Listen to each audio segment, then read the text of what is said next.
제가 지난 한 해 동안 우리가 복음서 강의를 했습니다. 여러분들께서 지난 한 30번에 걸쳐서 30번은 조금 안 될지 모르죠. 함께 말씀을 나누었는데 저희가 이제 한 1년 정도 했기 때문에 올해는 조금 다시 구약으로 돌아갈까 생각을 합니다. 그래서 저희가 3년 전에 신명기 1장에서 4장까지를 함께 강의를 했습니다. 그래서 이어서 5장부터 해가지고 우리가 한 기간은 얼마 될지 모르겠습니다만 아마 한 이번 금년도 한 중반 조금 더 지나서까지 끝까지 하지 않고요. 저희가 하고는 다시 사도행전으로 돌아오려고 생각을 하고 있습니다. 그래서 여러분들이 아마 우리 교회의 특징이 굉장히 모바일합니다. 이게 오시는 분 가시는 분이 많기 때문에 3년 됐으면 아마 여기에 그때 신명기를 기억하시는 분이 별로 없을 것 같아요. 그래서 잠깐 복습을 하고 신명기 이제 5장 오늘 하는 차례인데 그 말씀을 나누었으면 생각을 합니다. 그래서 여러분들께서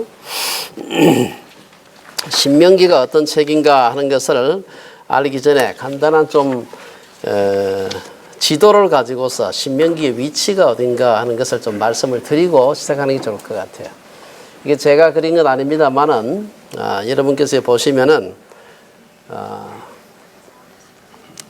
여기 구약 전체를 한눈에 보는 겁니다. 테리 홀이라는 분이 그린 그림인데 아주 정확하진 않아요. 정확할 수도 없고 그러나 여러분 대략적으로 한번 보시면은 여기 보면은 여기가 이제 페르시아만이고 여기가 이제 이라크 지역입니다. 이라크 지역인데 여기 보면 선으로 끄이던 여기 이제 티그리스 강이고 여기 옆으로 가는 여기 유프라테스 강입니다. 이 끝에 가서 합쳐져 가지고 페르시아만으로 흘러가는데 여러분 요즘 자주 신문에 나오는 바스라 날마다 바스러지는 이 바스라라고 하는 도시가 여기 석유 수출하는 그런 항구입니다. 그러니까 테러도 나오고 전쟁도 나고 하는 데인데 창세기 2장에 보면은 에덴 동산에서 4개의 강이 흘러나온다 그런 말이 있어요. 그 중에 하나가 이제 티그리스 강, 우리 성경에 늘 히데겔이라고 얘기하는데 이게 티그리스 강입니다. 그 다음에 유브라데더라 해서 기혼과 비손과 히데겔과 유브라데 이렇게 하는데 요 중에 기혼과 비손은 어디로 갔는지 뭐 조그만 말란 강이 있긴 한데 그게 그건지 잘 모르지만 확실하게 이 티그리스 히데겔과 유브라데가 남아있습니다. 제일 큰 강이죠. 제가 이 티그리스 강에 가봤는데 물이 굉장히 많아요. 아주 그렇게 비가 안 오는 때도 물이 많고 그래요. 대략 아마 에덴 동산이 요 근처 어디에 안 있었겠나 그런 생각을 하고 있습니다. 왜냐하면 에덴 동산에서 그 4개의 강이 발원한다 이렇게 했기 때문에 정확한 위치는 모르죠. 어쨌든 이라크 사람들은 에덴 동산이 자기 나라에 있었다. 터키 가면 그건 확실하게 터키에 있었다. 주장을 해요. 그래야 이제 관광 수입이 많아지기 때문입니다. 자, 여기서 시작을 해서 아브라함이 이제 여기서 출발하죠. 여기가 아브라함 갈대아 우르 지방도 요 근처입니다. 이게. 그래서 여기서 출발을 해서 이제 쭉 해서 아브라함이 이렇게 소위 반달 형태로 해가지고 부름을 받죠. 창세기 12장에 보면은 부름을 받아서 창세기가 여기서 시작하는 겁니다. 천지 창조, 인간의 창조, 에덴 동산, 타락 등등이 여기서 이 근처 어디선가 일어나고 노아 홍수 이렇게 해서 쭉 따라서 이 가다가 이 하란이라고 하란 하면 요새 그 하란 네덜란드를 말하는 게 아니에요. 이 바다 나라 하란 하는 그 요대 동네입니다. 지금 같으면 이제 터키 지방입니다. 삥 돌아가지고 메소포타미아에서 이렇게 와서 여기가 이제 팔레스타인 지방이죠. 왔다가 흉년이 들어가지고 애굽에 갔다가 다시 돌아왔다가 왔다 갔다 하다가 이제 이 요셉을 팔아먹어가지고 창세기에 보면 요셉 얘기 아시죠? 그래서 요셉이 이집트로 가는 바람에 요셉이 국무총리 돼가지고 가족들 다 불러가지고 여기 오게 됩니다. 그래서 요셉이 와서 야곱의 일족들이 요셉을 찾아서 흉년도 들었고 이 애굽에 내려와서 여기서 이 요셉이 죽을 때까지가 창세기 끝입니다. 여기. 그래서 이게 창세기입니다. 이렇게 빨간색으로 한 요서부터 요 시작 창세기 요까지가 이제 요까지 요셉 죽음까지가 이제 창세기로부터 시작해서 요셉의 죽음으로부터 약 한 BC 한 1900년 정도 안 되겠나 생각을 해요. 그때부터 모세까지가 한 400년, 450년입니다. 그동안에 이제 종로로 또 하고 뭐 온갖 여러 가지 여러분 쉽게 나오는 거 아시죠? 이렇게 하다가 그 다음에 이제 여기서 나중에 도저히 안 되겠다 이래가지고 이제 출애굽을 하게 돼요.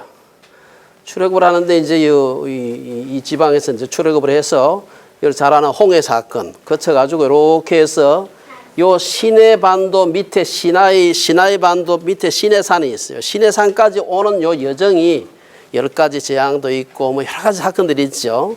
요게 출애굽기입니다. 출애굽기죠. 이 창세기 출애굽기.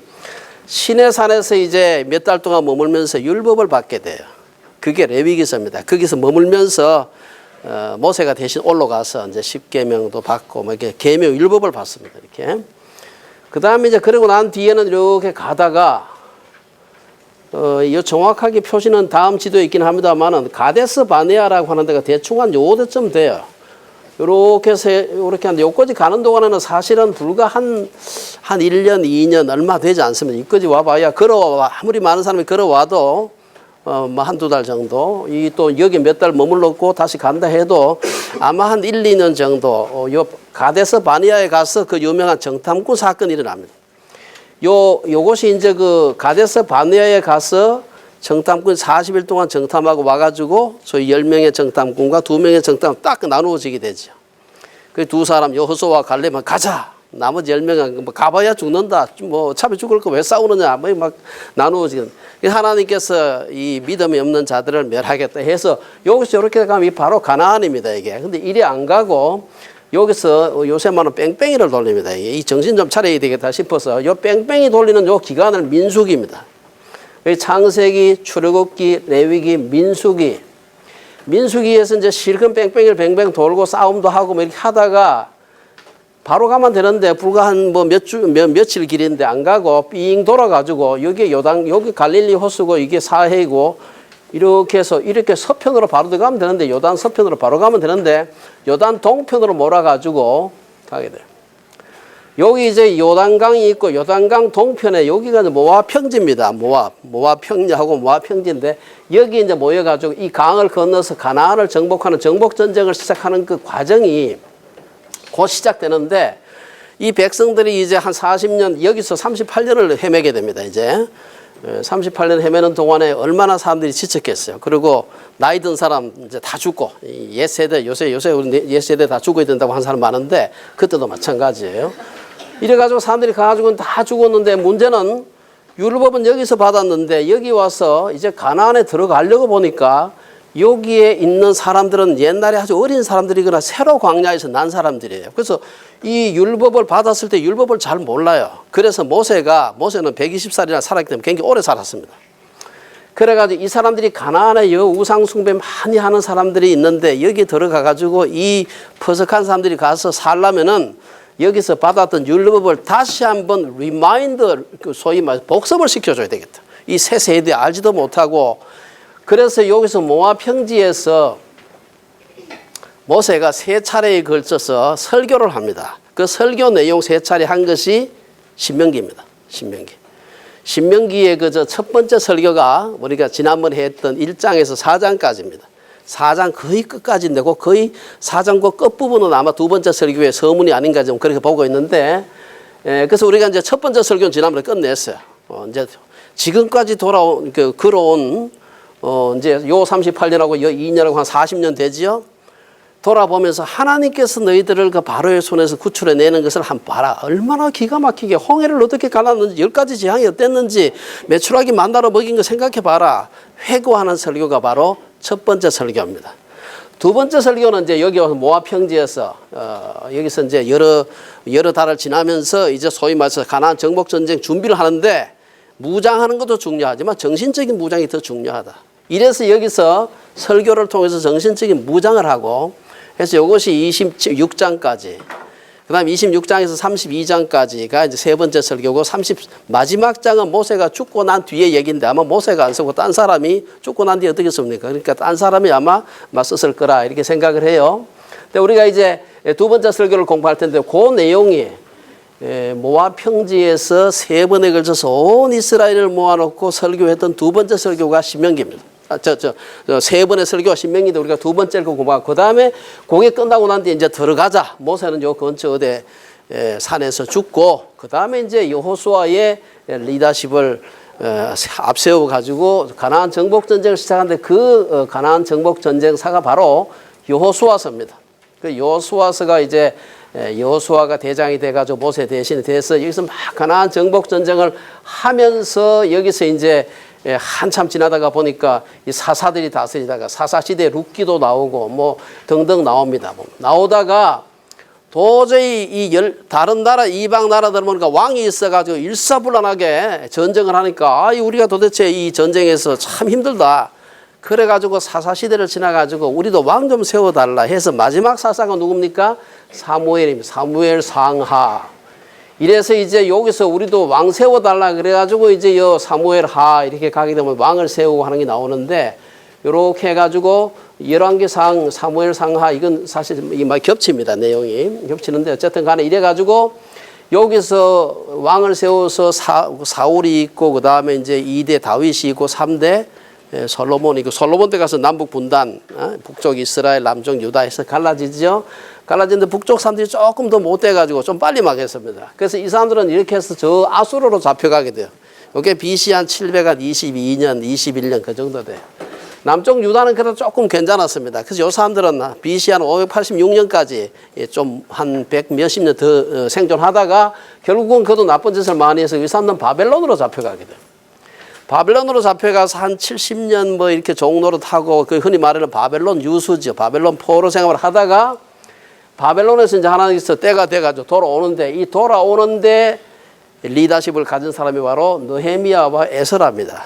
그래서 이 사람들의 리더십을 기록한 것이 에스라서 느헤미야서 이래 돌아와서 예루살렘 성벽을 중건하고 예루살렘 성전을 중건하고 이래서 여기가 돌아오는 그 얘기까지가 대략 한 BC 한 500년에서 한 400년 그 사이 정도 돼요. 이게 구약 전체입니다. 그리고 BC 한 400 몇십 년부터 해가지고 예수님 오실 때까지는 소위 신약과 구약의 중간기라 해서 간약기다 뭐 이렇게 해서 이때는 성경이 없어요.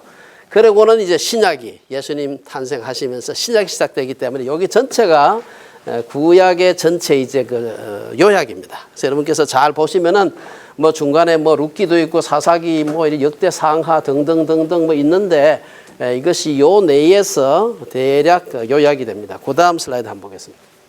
그 다음에 이제 우리가 신명기를 지금 공부할 차례니까 신명기가 어떻게 되느냐. 아까 다시 말씀드린 거 다시 한번 말씀드리면은 이게 애굽이죠. 애굽이고 애굽의 고센 지방에 이스라엘 사람들이 모여 살았습니다. 여기 나일강 삼각조가 돼서 굉장히 비옥한 땅입니다. 여기서 출애굽을 해가지고 이렇게 와서 어디로 건넜는지 확실하지 않은데 아마 홍해 저 북쪽 어딘가를 건너지 않았을까 지금 생각을 합니다. 어떤 요때 건너서 마라, 엘림 뭐 들어본 얘기죠. 르비딤 어떻고 저떻고 하다가 시내산에서 율법 받고 한참 있다가 올라가가지고 요수 이제 가데스 바네아에 왔다가 여기서 그 엉뚱한 짓을 하는 바람에 38년 동안 이제 뺑뺑이를 막 돌다가 그 다음에 하나님께서 요렇게 해가지고 이래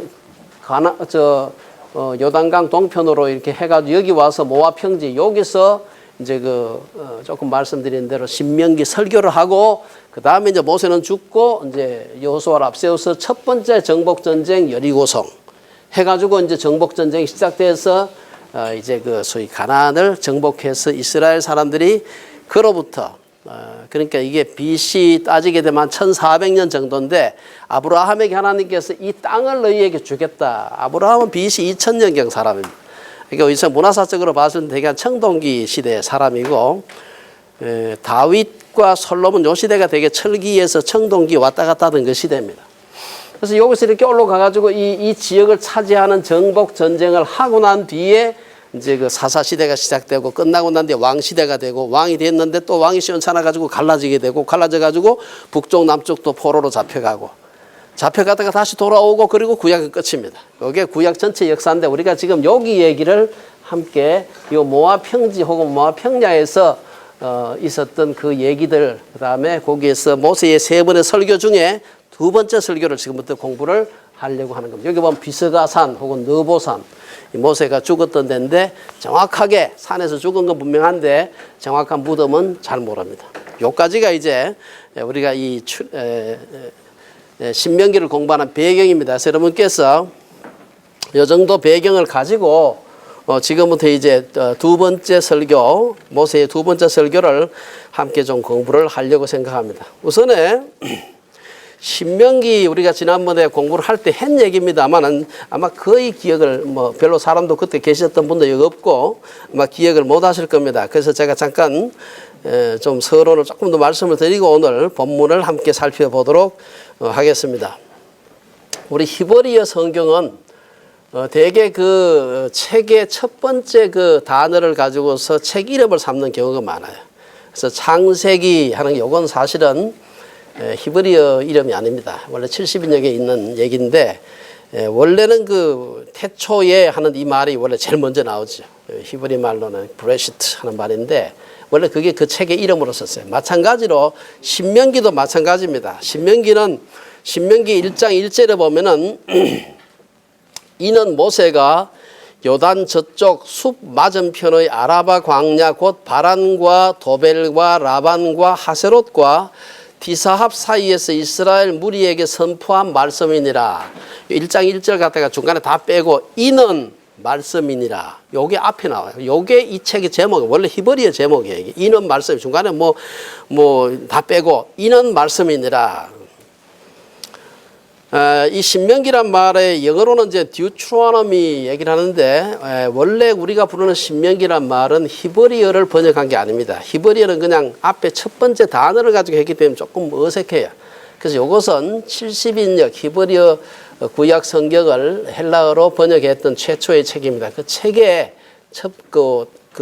그때 거기에 붙었던 제목을 영어로 번역을 해서 그게 우리말로 이제 번역이 돼서 우리가 신명기라고 하는 이름을 사용하고 있는 겁니다. 신명기를 의미하는 영어의 듀트로노미 하는 말은 듀테로 하면 두 번째 하는 말, 세컨드 이런 말.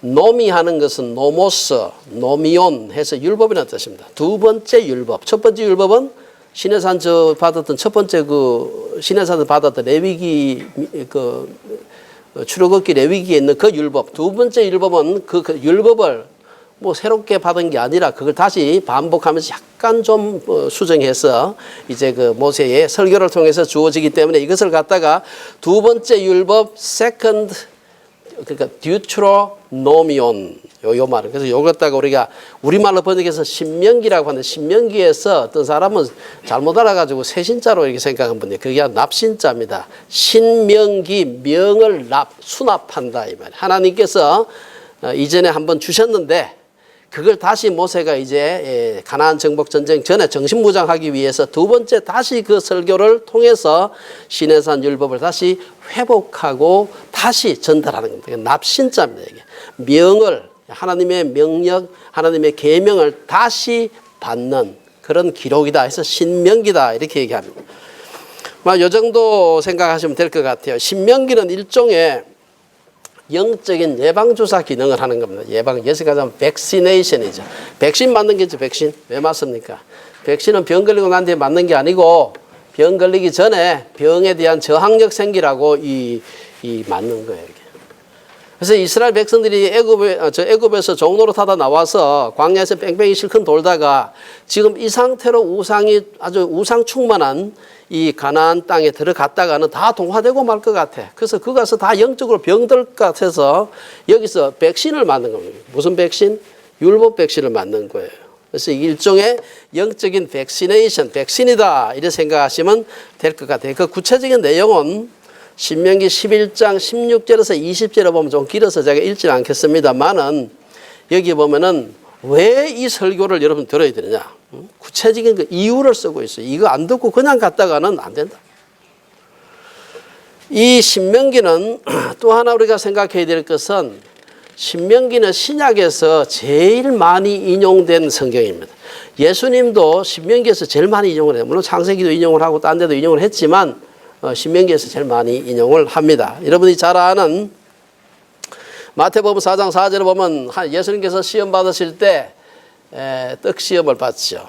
이때 사람이 떡으로만 살 것이 아니고 이것도 신명기 말씀을 그대로 인용한 것이고 또 마태복음 19장에 보면은 모세가 너희 마음의 완악함 때문에 아내 버림을 허락하였거니와 본래는 그렇지 아니하다. 이혼에 대해서 물을 때 예수님께서 이 신명기 말씀을 인용을 해서 대답한 걸 볼 수가 있습니다. 그리고 사람이 아내를 맞이하여 데려온 후에 그에게 수치되는 일이 있음을 발견하고 그를 기뻐하지 아니하면 이혼 증서를 써서 그의 손에 주고 그를 자기 집에서 내보낼 것이다. 신명기 말씀 그대로 가져온 겁니다. 그래서 신약에서는 신명기에 대한 언급이 80회 이상 나타납니다. 그래서 신약에서 가장 많이 인용한 구약 성경이 바로 신명기다. 그래서 우리가 어떤 사람은 신명기를 가리켜서 구약의 신약이다 이렇게 얘기해요. 구약에 있는 신약 성경이다. 신약 성경에서 많이 인용을 하고 있습니다. 신명기 굉장히 중요하다. 신명기를 누가 썼느냐? 그러면 전통적으로 아마 아까 말씀드린 대로 모세가 썼다고 보고요. 근데 모세가 죽은 후에 자기 기록은 쓸 수가 없잖아요. 그래서 아마 모세가 죽은 후에 마지막 장은 아마 다른 사람이 아마 쓰지 않았겠나 그렇게 보고 있습니다. 아까 말씀드린 대로 신명기 전체 구조는 세 개의 모세의 설교로 되어 있는데요. 이 설교를 뭐 뒤에 우리가 공부를 하면서 좀 공부를 할 거기 때문에 자세히 말씀 안 드리겠지만 첫 번째 1장에서 4장 거의 끝까지는 아마 또 이제 지금까지 모세가 이제 출애굽하는 과정에서 하나님께서 또 역사하신다는 것을 회고하는 설교입니다. 우리말은 역사적인 소위 히스토리컬 오버뷰지요. 역사적인 개관입니다. 지금까지 하나님께서 지난 40년 동안 어떻게 인도하셨는가 봐라. 이러니 너희들이 하나님의 계명을 안 지킬 수 있느냐 이 말이에요. 그 다음에는 오늘 이제 5장부터 시작을 해서 27장, 26장까지는 그렇기 때문에 하나님의 계명을 잘 지켜라. 지금까지 그렇게 인도하신 하나님께서 주셨던 거 율법인데 너희들이 잘 지켜. 이 현재의 포커스가 맞죠. 현재. 지금 바르게 살아야 되는데 하나님을 바라보며 살아라. 마지막 이제 27장부터 33장까지는 미래를 내다보면서 종말에 대한 얘기입니다. 그건 아주 한참 뒤에 얘기이기 때문에 이렇게 크게 세 그 부분으로 신명기가 나누어져 있다. 구태여 나누자면 이제 33장은 34장은 따로 할 수 있습니다만은 크게 세 부분으로 나누어져 있다. 이 정도 서론을 하고요. 지금 내용은 우리 지난번에 3년 전에 한 절반을 한 얘기입니다만은 아마 거의 기억을 잘 못 하실 겁니다.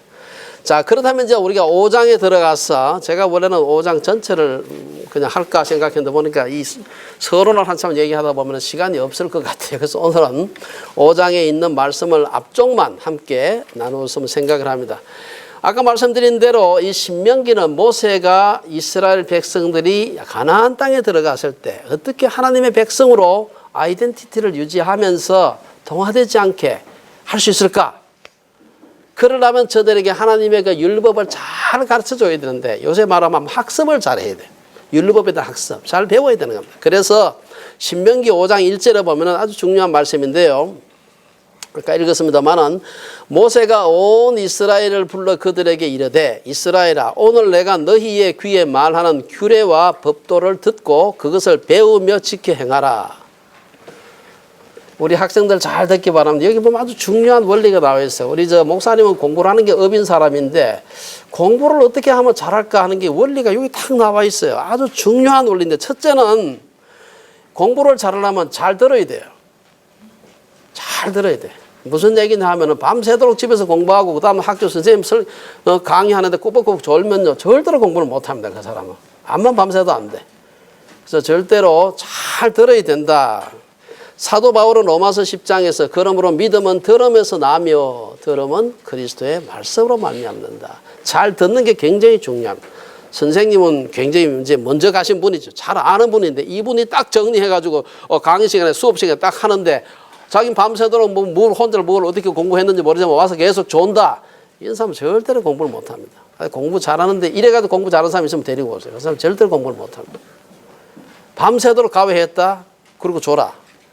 그럼 꽝이지요. 안 되는 겁니다. 예. 두 번째, 오늘 내가 너희의 귀에 말하는 규례와 법도를 듣고 배우며 행하라.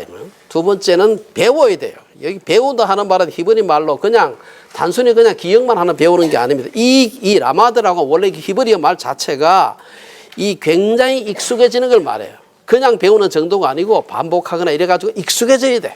예, 굉장히 중요합니다. 처음에 믿음은 들으면서 시작되지만 단순히 듣는 상태에 머물러서는 안 된다. 이에 대해서 욥이 한 말이 있습니다. 욥기서에 보면은 처음에는 욥이 하나님에 대해서 혹은 하나님 말씀을 듣기만 했는데 많은 얘기를 들으면서 하나님을 경험해 보니까 하나님에 대해서 익숙해졌어. 하나님 말씀이 이렇구나. 옛날에는 그냥 말만 알아들었는데 그게 아니구나. 이제 깊이 아는 것이죠. 욥기서 42장 5절에 보면 뭐라고 얘기합니까? 내가 주께 대하여 귀로 듣기만 하였사오나 이제는 눈으로 주를 배움나이다. 요거를 갖다가 요새 제가 이제 과학교육 원래 옛날 공부를 좀 했잖아요.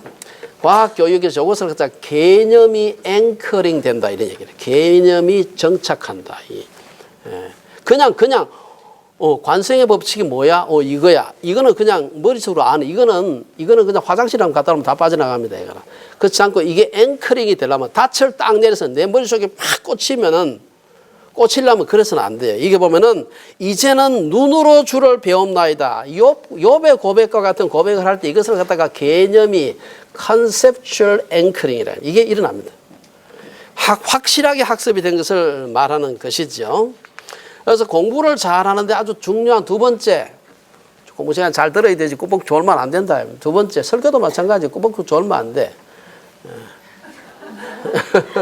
아침에 눈 치운다가 뭐 피곤해서 조는 것 같은데 졸면 안 돼요. 예. 두 번째, 공부를 잘하려면은 배워야 되는데 익숙하게 배워야 되는데 이거를 어설프게 아는 것보다도 확실하게 하는 게 중요합니다. 지식이 대단히 많은 것 같아서 막 온갖 걸 다 아는 것 같은데 실제로 팍 물어보면 모르는 사람이 많습니다. 뭐 엄청나게 다 아는 거, 온 세상 걸 다 아는 것 같은데 진짜 파고 물어보면 확실하게 아는 게 없는 사람이 있어요. 그런 사람은 공부를 잘 못하는 사람의 아주 중요한 특징이다. 확실하게 개념이 정착된 사람, 확실하게 배운 사람은 단순히 아는 것에 그치지 않고 그 지식으로 그 다음 단계 지식으로 나아갈 수 있습니다. 이걸 갖다가 지식의 전이력이라고 합니다. 지식의 전이력이 강해요. 생산성이 강해요. 이게 확실하게 배운 사람. 이런 사람이 우리 흔히 말로도 이놈은 하나 가르쳐주면 10개를 한다. 그 사람 있죠. 이게 지식의 전이력이 아주 높은 사람이에요. 제대로 확실하게 아는 사람입니다. 첫째는 듣고 두 번째 배워야 되는데 확실하게 익숙하게 알아야 돼요. 세 번째 아주 중요한 뭡니까? 행해야 돼요. 행해. 세 번째 오늘 본문은 뭐라고 얘기합니까? 오늘 이 확실하게 행하라 이거 보면 그것을 배우며 지켜 행하라. 지켜 행하라 그랬습니다. 아무리 확실하게 알고 있어도 어떤 지식을 행함으로 배우지 않으면 부족합니다. 특히 하나님의 규례와 법도 하나님의 말씀은 행함으로 배우는 것이다. 미분적분 뭐 풀고 하는 것은 그냥 해보면 되지만 앉아서 하나님의 말씀은 행함으로 배운다. 그래서 우리 교육에서 실험을 중시하는 거예요. 실험. 제가 원래 옛날에 선생님들 가르치는 사람 했잖아요. 굉장히 중요합니다. 실험을 그렇게 강조하는 이유가 예를 들어서 운동 법칙이 뭐냐? F는 ma라고 하는 거야. m이라고 하는 질량을 가진 물체에 F라는 힘을 주게 되면 A라는 가속도가 생긴다. 이거는 10초도 안 걸려 배우는데. 그러나 그게 정말 그렇구나 하려면 실험을 해봐야 되는데 이 역학수라는 게 있어요. 그걸 가지고서 실험을 1시간 내도록 해서 F 이퀄 MA 하는 그거는 10초 배우면 될 걸 갖다가 1시간 동안 배웁니다. 제가 가서 이게 발명 특허를 낸 게 하나 있어요. 뭔가 하면은 역학 실험이 다 그런 실험인데 이 실험이 한 20가지 돼. 너무 복잡해요. 그래가지고 제가 이 20가지 실험을 한꺼번에 할 수 있는 실험 장치를 만들었어요. 그래서 제가 발명 특허를 낸 적이 있습니다. 과거에. 예. 아주 간단한 실험 같은데 그거 질량을 변화시켜가면서 똑같은 힘을 주면서 질량 쭉 변화시키면서 그래프 그려보고 또 질량 가만 놔두고 힘을 갖다가 2배, 3배, 4배 하면서 변화시켜보고 그래프 그려보면 F 이퀄 MA가 딱 나오는데 그 간단한 거 한 개 알려면 1시간 내도록 실험해야 되고 근데 그렇게 해서 배운 지식은 머릿속으로 F는 MA야 이렇게 아는 거하고는 퀄리티가 다릅니다. 이거는 굉장한 전이력이 생기고 그걸 한 개 실험을 1시간 동안 해서 그 한 개 알게 되면 다른 문제 풀 수 있어요. 안 가르쳐줘도 굉장히 중요합니다. 하나님 말씀도 마찬가지입니다. 시편에 보면은 시편 84편 11절에 하나님께서 정직하게 행하는 자에게 좋은 것을 아끼지 아니하실 것입니다. 이 말씀이 있어요. 제가 왜 이 말씀만 있어요? 성경에 좋은 말이 많은데 이 말씀이 아주 중요합니다. 저한테 중요했어요. 왜냐? 여러분 하나님께서 정직하게 행하는 자를 축복하신다. 아멘 하시죠? 다 아시죠? 우리 학생들 다 알죠? 하나님께서 정직하게 한 사람은 상 주고 복 주고 그리 하죠. 상식적으로 알고 있는데 문제는 이것을 행해서 경험을 해보면 이게 달라요. 경험을 해봐야 돼. 그러면 목사님 어떻게 경험했을까? 조금 부끄러운 얘기긴 한데 제가 중학교 2학년부터 고등학교 2학년까지 무슨 인생을 살았겠어요? 컨닝 인생을 살았습니다. 컨닝 인생. 컨닝이 뭔지 알아요? 이게 콩글리시인데 콩글리시. 영어로 하면 조금 진짜 영어로 하면 치팅. 미국식 영어 치링. 중학교 2학년부터 슬금슬금 컨닝을 시작해가지고 했는데 컨닝이라는 게 하면 할수록 담력과 기술이 늘게 됩니다. 그러니까 뭐 중학교 3학년 졸업할 때는 잘했고 고등학교 가서는 우리 학교 전체에서 제가 랭킹 1위였습니다. 교회는 열심히 댕겼죠. 새벽기도도 엄마 아빠 따라가고. 고등학교 2학년 정도니까 죽겠더라고 사람이. 교회를 안 댕기는지 이게 하나 여러분 컨닝을 하는 게 하나님 뜻일까 아닐까 기도할 필요가 있어요 없어요? 기도하면 안 돼요, 그건요. 기도하면 안 됩니다. 주일날 뭐 골프 치러 가고 교회 안 가고 골프 치러 갈까 말 그런 기도하면 안 돼요, 그런 거는. 그 기도한다는 자체가 꼬롬한 거예요, 그거는. 뭐 자기 무슨 합리화할 구실이 없나 싶어서 컨닝을 할까 말까 이건 기도해 볼 필요도 없는 겁니다, 그거는. 그럼에도 불구하고 컨닝을 한번 하게 되면 마치 뭐에 중독되는 것처럼 들어갈 땐 지 마음대로 지발로 걸어 들어가는데 나오진 지발로 못 걸어 나옵니다. 그게 중독이라는 게 그런 거예요. 컨닝을 하는 건 지 마음대로 시작을 했는데 마음대로 그만 못 둡니다. 컨닝을 하게 되면 공부하기 싫고 공부를 안 하니 컨닝을 할 수밖에 없고 이 소위 말해서 악순환, 피셔스 사이클이 돌기 시작을 하면은 빠져나올 수가 없어요. 내가 예수 믿는 사람인데 제가 원래 노래를 좋아하잖아요. 그래서 틈나면 뭘 찬송을 허글거리고 다니는 사람이 시험 시간만 되면 컨닝을 해. 선생님을 속이지만 학생 속일 수가 없고 친구들 못 속입니다. 어떻게 속입니까? 4년 동안 제가 한 번도 안 그리고 컨닝을 한 사람인데 고등학교 2학년 가서는 도저히 견딜 수가 없어. 예수를 안 믿든지 컨닝을 안 하는 둘 중 한 개를 해야 되지 견딜 수가 없어. 그래가지고 제가 고등학교 3학년이 되던 그 해 2학년 말이죠. 그 해 2월 달에 봄방학하기 전에 너무 괴로워서 내가 이제 컨닝 진짜 하지 말아야 되겠다. 몇 번 결심을 했는데 허물어졌어요. 근데 진짜 하지 말아야 되겠다 생각하고 이번에는 빵점 맞자. 백지 내지 생각을 하고 그리고 이제 공부를 안 했습니다. 그래가지고 시험을 쳤는데 공업이라는 시험을 쳤어요. 우리 그때 동네가 광산지대고 공업이라는 과목이 있었습니다. 우리 학교 예비고사 과목이었어요. 보니까 주관식은 하도 모르겠고 객관식은 몰라도 쓰는 거니까 하고 말았어요. 그래서 정말 한 번도 컨닝을 안 했습니다. 그때는. 선생님도 뭐 좀 선생님이 두 분 들어와서 앞뒤 서가지고 불호령을 하면서 막 눈을 부라리고 컨닝을 못하도록 해도 저는 안 계시는 것처럼 컨닝을 하던 사람이었는데 선생님이 한 번밖에 안 들어오시고 앞문으로 나가셨다가 뒷문으로 저 복도 사이 창문도 없는데 뒷문으로 이렇게 빙빙 도니까 이거 학생들 보고 컨닝 하라고 막 격려하는 것 같아요. 친구들은 열심히 컨닝을 하고 나는 안 하기로 작정을 하고 결심을 크게 했으니 할 수는 없고 그래가지고 그 기나긴 50분의 시험 시간이 지났습니다. 그 시간 지나고 난 뒤에 진짜 오랜만에 컨닝 한 번도 안 했다. 그 속 시원함과 더불어서 거의 빵점일 때 아마 객관식 문제 중에 한두 개 맞았을지 몰라요. 4개 중에 한 개 맞으니까. 한편으로 찝찝하고 한편으로는 불안하고. 그래서 제가 그래도 진짜 오랜만에 컨닝을 안 하고 제가 시험을 쳤기 때문에 너무 깨어난 마음도 조금 있었습니다. 그러고 난 뒤에 며칠 지났습니다. 거의 본방학기 직전이었는데 담당하시던 분이 담당 과목은 선생님 제가 성함도 기억하고 지금 은퇴하셨는데 그분은 교부 수첩이라는 게 있었어요. 그때는 선생님들마다. 요새는 다 컴퓨터 하기 때문에 뭐 노트북 이렇게 하지만 교부 수첩에 다 채점을 하셨어요. 아마 제가 뭐 점수를 보통 불러주기도 막 하고 이랬는데 그때는 불러주진 않고 보니 점수가 다 똑같지. 왜냐면 다 서로 뺏겼으니까. 제 혼자 거의 빵점 맞은 것 같아요. 선생님이 교부 수첩을 가지고 한참 이렇게 보시더니 제가 아직도 기억을 해요. 그분이 안경을 쓰셨는데 눈이 잘 안 보니까 안경을 이렇게 코에 걸고 이렇게 해서 우리 김 집사님처럼 이렇게 보시더니만 제 인생을 바꾼 아주 중요한 폭탄 선언을 하셨어요. 지난번에 학기 말고사 쳤는데 점수가 다 똑같았겠죠. 오늘 선생님 하신 말씀 아니에요. 점수가 다 똑같게 서로 뺏겼으니까. 저만 빵점이었겠죠. 왜 보시더니만 지난번 학기말고사를 쳤는데 성적이 다 비슷해가지고 학기말고사 다시 치겠다 그러시더라고요.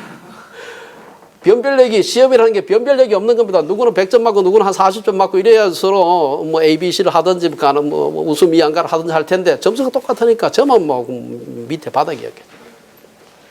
그게 제 인생을 확 바꾸었습니다. 그래서 제가 너무나 충격을 받아서 야, 이것도 정직이라고 한번 기회를 더 주시는구나. 그 다음 큰일을 할 수 있겠어요? 없겠어요? 이걸 제가 행함으로 배운 거예요. 내가 F를 맞지. 내가 큰일에서 사법시험 될 거다 안 되고 말지. 제가 그때 그 담력이 생겼어요. 이게 행함으로 배운 겁니다. 이거는 뼛속 깊이 돼가지고 이거는 무덤에 들어갈 때까지 잊어버려. 치매가 그래도 이건 안 잊어버릴 거야, 다음에. 행하면서 배우는 거예요. 중요합니다. 그래서 첫 번째는 잘 들어야 되고, 두 번째는 아주 익숙하게 확실하게 알아야 돼요. 근성으로 알면 안 되고, 세 번째는 행하면서 배워요. 이게 율법도 마찬가지예요. 하나님 말씀 배우는데 그 말씀대로 해보고, 이게 작동하네, 되네. 이걸 한번 경험해 보면은 와서 목사님이 이래라 저래라 할 필요가 없어요. 굉장히 중요합니다. 그래서 하나님께서 이스라엘 백성들이 레위기서에서 받았던 율법을 다시 들려주고 확실하게 알고 하고 그렇게 행함으로써 그들이 이렇게 하면서 복을 받는구나 경험을 한번 해주면은 그 다음에는 더 이상 할 얘기가 없다. 확실하게 학습이 된다. 그 다음에 우리가 이제 빨리 좀 갑시다. 오늘 2절에 보면은 잘 한번 보세요. 2절, 3절 마찬가지인데 우리 하나님 여호와께서 호렙산에서 우리와 언약을 세우셨나니 이 언약은 여호와께서 우리 조상들과 세우신 것이 아니요 오늘 여기 살아있는 우리 곧 우리와 세우신 것이라. 여러분 이 말이 이상하지 않습니까? 이 말. 이 보면은 지금 이 율법은 지금부터 40년 전에 시내산에 있을 때 여기 지금 대부분의 사람들이 다 죽었어요. 이스라엘 백성 중에 그때 그걸 직접 받았던 어른들은 다 죽었습니다. 대부분 다 죽었어요. 그런데 우리 하나님 여호와께서 호렙산에서 우리와 언약을 세우셨다. 우리가 누구예요? 여기 있는 앞에 있는 사람들이 다 사실은 그때 세운 사람이 아니에요. 그 아들들이고 손자들이죠. 다. 그렇죠? 3절에 이 언약은 여호와께서 우리 조상들과 세우신 것이 아니에요. 조상들하고 세웠잖아요. 그렇죠? 아버지하고 할아버지하고. 아니고 오늘 여기 살아있는 우리 곧 우리와 세우신 것이라. 이게 제가 조금 이게 유식한 말로 언약의 현재성입니다. 언약은 40년 전에 했는데 그게 현재 지금 나하고 맺은 거예요. 지금 이것을 40년 전에 한 게 아니에요. 그때 그분들하고 현재적으로 언약을 맺었고 40년 뒤에 지금 나하고 다시 우리와 다시 언약을 맺으시는 겁니다. 이 굉장히 중요합니다.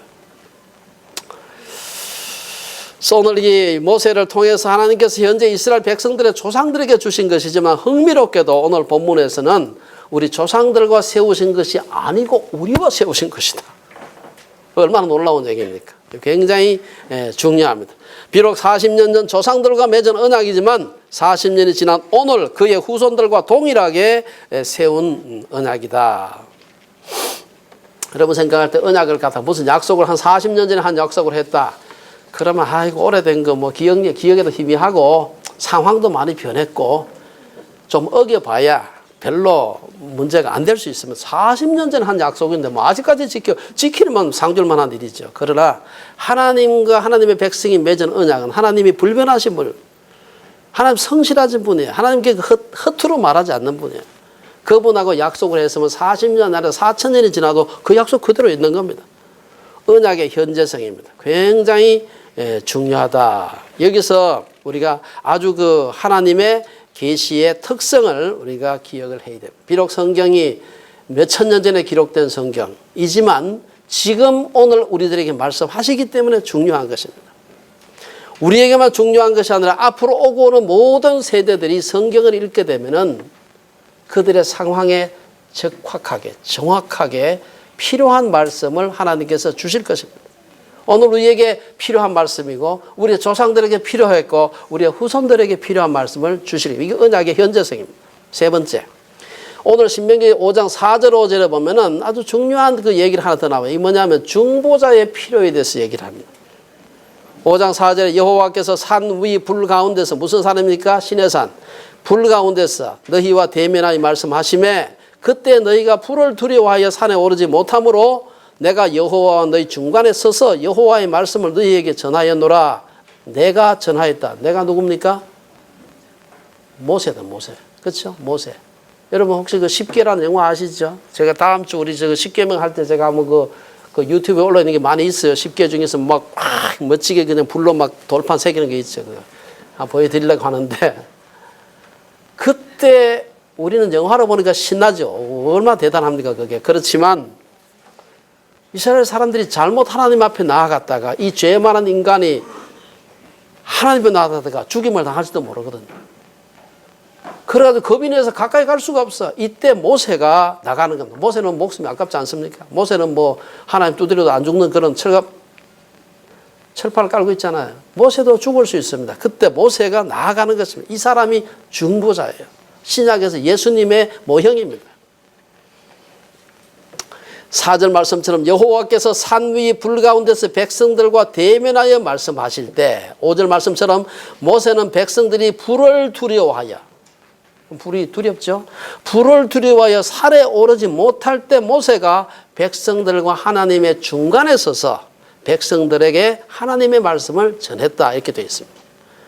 모세는 이스라엘 백성들을 위해서 대신 하나님께 나아가는 중보자, 미디에이터고 또 다른 말로 선생이에요. 선생이 먼저 가는 사람이거든. 요새 선생들 중에 뒤에서 가서 학생들만 잡고 가라는 사람이 있는데 그건 선생이 아니에요. 선생은 먼저 가는 사람입니다. 먼저 가서 위험도 먼저 당하고 그리고 학생들이 그 안전한 길을 따라가도록 하는. 모세는 자기가 하나님 앞에 서다가 죽으면 어떻게 하겠어요? 죽으면 죽으리라 하고 백성들을 앞장 세우지 않고 소대장처럼 앞에 나간 겁니다.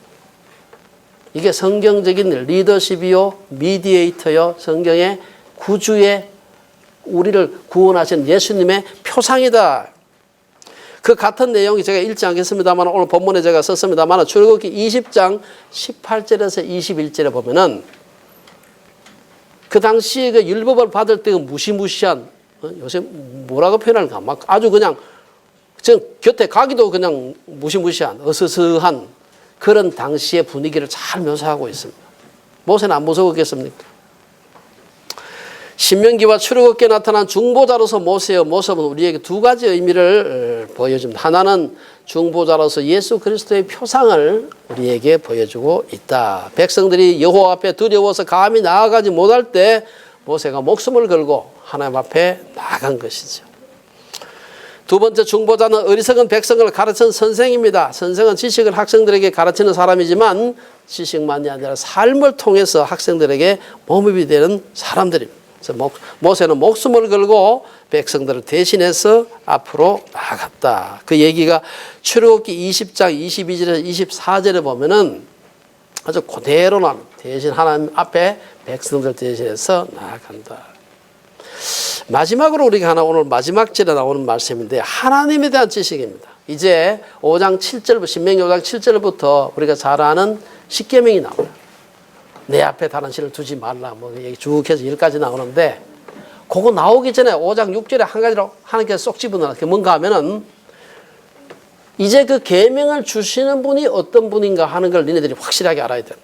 하나님에 대한 지식인데 하나님에 대한 지식이 얼마나 많습니까? 온 우주를 만드신 분인데 그런데 온갖 거 다 놔두고 여기서 5장 6절 뭐라고 합니까? 나는 너를 애굽 땅 종되었던 집에서 인도하여 낸 내 하나님 여호와라. 동일하게 출애굽기 20장 1절도 똑같은 얘기 또 나옵니다. 거기도 보면은 하나님이 입어오는 모든 말씀으로 말씀하여 이르실 때 나는 너를 애굽 땅 종되었던 집에서 인도하여 낸 내 하나님 여호와니라. 이 말이 구약 성경에 제가 헤아려 보니까 한 20번 정도 반복이 되더라고요. 특히 신명기에 13번이 나와요. 내가 누구냐 하면은 우주를 만들고 해봐야 백성들이 알아들을 수가 없어요. 복잡하게 철학 얘기 해봐야 알아들을 수 없어. 내가 누군가 하면은 불과 지금 40년 전에 그 세계 최강의 바로의 손으로부터 10가지 지향으로 그냥 박살을 내고 너희들을 끌어와서 홍해를 건너게 하고 만나와 외출하기로 수십만 수백만의 사람이 먹고 살게 하고 신발이 안 떨어지고 옷이 안 헤어지고 여기까지 데리고 온 바로 그 하나님이다. 그 하나님이 하는 말이니까 지금부터 하는 얘기 잘 들어. 이 얘기. 이렇게 중요한 분이기 때문에 지금부터 하는 얘기는 중요한 얘기. 그러면 대통령 하는 얘기도 안 하려고 그냥 녹음해놨다가 요새 난리가 안 잊어버리려고 막 메모해놨다가 그냥 귀로만 듣고 알아서 했으면 되는데 너무 중요한 분이 얘기했기 때문에 메모해놨다가 얼마나 골치 아픈지 몰라요. 저는. 중요한 분이기 때문에 안 잊어버려야 되고 한 토시도 한 게 안 빼뜨리기 때문에 다 지켜야 된다 이 말이에요. 지금부터 쉽게 지금부터 이제 5장 7절부터 얘기할 텐데 허투루 듣지 말아요. 누가 한 얘기이기 때문에 애굽의 종되었던 데서 너희를 해방해서 여기까지 인도하여 낸 하나님 내가 하는 얘기이기 때문에 제가 오늘 쭉 찾아보니까 이 말을 이 성경에 왜 불필요하게 이렇게 많이 해놨을까? 얼마나 반복을 하는지 모릅니다. 이게 이스라엘 백성들에게는 다른 어떤 것보다도 오늘 우리에게는 조금 리얼하게 다가오지 않지만 이스라엘 백성들한테는 그 바로가 어떤 사람이었는데 홍해가 어떤 바다인데 40년의 광야 생활 그 수많은 전쟁 여러 가지 위험 속에서 우리를 지키고 여기까지 우리를 인도하여 주신 그분이 하신 말씀이니 여부가 있겠나 말입니다. 자, 이제 결론적으로 시내산에서 하나님께서 주신 율법 40년 전에 레위기서 민수기 출애굽기 레위기서에 주셨던 그 말씀은 사실은 모압 평야에서 모세의 설교를 통해서 주셨던 것과 약간 다릅니다. 약간 버전이 약간 달라. 대부분 다 같지만 약간 다릅니다. 그러나 기본적으로 이 말씀은 반복입니다. 반복, 신명기. 다시 하나님의 명령을 받으라는 것이 듀트로노미 두 번째 율법입니다. 40년의 세월이 흘렀지만 하나님의 마음은 모든 이스라엘 백성들이 시내산에서 받았던 그 율법을 잘 지켜서 복받는 민족이 되게 하는 것이었습니다. 이것은 오늘 우리들에게도 그대로 적용이 됩니다. 시내산에서 율법을 주시고 모압 평지에서 복습하게 하신 하나님은 오늘 우리들로 하여금 다시 하나님의 말씀을 복습하게 하는 겁니다. 왜 오늘 우리 교회마다 설교하게 하고 신명기 강의 달고 이렇게 합니까? 또 복습하고 또 복습하고 또 복습하는 겁니다. 하나님 말씀은 언제나 현재형이기 때문입니다. 새해에는 우리 주빌리에 온 성도들이 하나님 말씀 잘 듣고 배우고 지켜 행하는 그래서 복을 누리는 한 해가 되시기를 주의 이름으로 축원합니다.